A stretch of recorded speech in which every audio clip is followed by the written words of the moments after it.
All morning long, Daybreak chef turned reporter Joshua Robinson is bringing us Trick My Dish Live, offering some helpful tips and tricks to bring your Thanksgiving meals to another level. So let's check back in with Joshua now, who's live in Lackawanna with a very brave viewer who opened her kitchen to our cameras this morning. So Joshua's there to help her kick up some of her side dishes. Hey there, Josh. Yeah, the side dish that we're talking about is one that everybody really loves. It's green bean casserole. So Sissy Makienko is that brave viewer you were talking about, Melissa. Sissy, tell us about just kind of the recipe you normally use every year. Well, I'm kind of embarrassed, Josh, because I just follow the back of the can, Okay. the little soup can. So we've never really spiced it up. That's what the family's used to, 40 years of doing Thanksgiving. So what we're going to do right now, let's take a look at that recipe. We've got a graphic for it. I'm going to show the old recipe of what the ingredients that you use, and then we're going to show the ingredients that I basically replaced them with. So your recipe says canned green beans. Yes. And then it has the cream of mushroom soup, and then we've got those crispy little onion straws. Put a little milk in there. Right, right. So here's what we're going to do. We're going to change up those green beans. First of all, a lot of people like soft green beans, but the problem is sometimes they're kind of briny. So what we have looking at now, these are basically fresh green beans, but they were steamed for about 10 minutes, and then they were blanched. A lot of people complain that when you use fresh green beans, they're going to be too waxy. They're going to be too firm. These are nice and soft, and look at that color. Great color for presentation. Now, we also whipped up some bacon. Take a look at this. Why are we whipping up bacon before we even get started on this? There's two reasons. One, we're going to be adding bacon later. I mean, how can you go wrong with bacon in a recipe like this?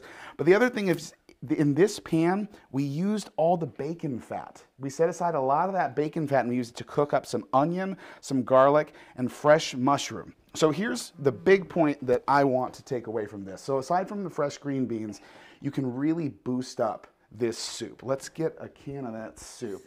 So we've got the soup right here. What I'm going to go ahead and do is I'm going to add that soup in. We don't want to change this soup. This soup is fantastic. We're not trying to make things overly complicated. We are going to add it in here, and we're going to cook it up together. We're going to season it with a little bit of salt and pepper. We're not going to have time to show it all going right now.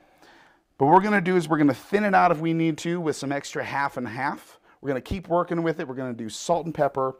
And you might even add some bacon to it a little bit later. Oh, everything's good with bacon. Right. So we're going to turn the heat on right now, and we're going to go into a break in a couple minutes as I keep working with this. But what we're going to do is we're going to follow the same kind of idea. We're going to mix up the soup with the green beans, with the bacon, with the mushrooms, with all that good stuff.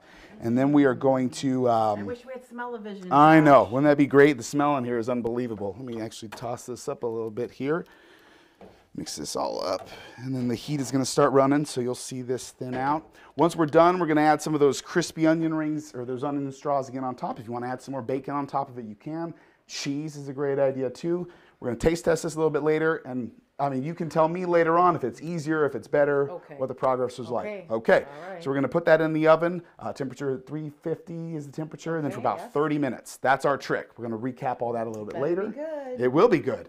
And then at 6 o'clock, we're going to come back to that troublesome candied yams recipe. Yeah, trust me, we're not going to be making that face by the end of Daybreak today. I'm today. glad my mom's sleeping so she doesn't see what we do. Oh, we were talking about how Sissy's mom is not going to be a fan of what we do with this candied yams recipe at all. Melissa, John, unfortunately, I'm not going to be able to bring any of this back to you guys as well. I just want to let you know, the three of us, the family of 15 that's going to be here, I'm going to probably eat it all before Daybreak's over. So, yeah, sorry about that, guys. Save room for the pie. Yeah, all exactly. right. Joshua, Sissy, thank you. We'll check back in with you. I agree. Everything is better with bacon, so I'm sure that's going to be delicious. Yeah, and the bacon grease on top of that, even better.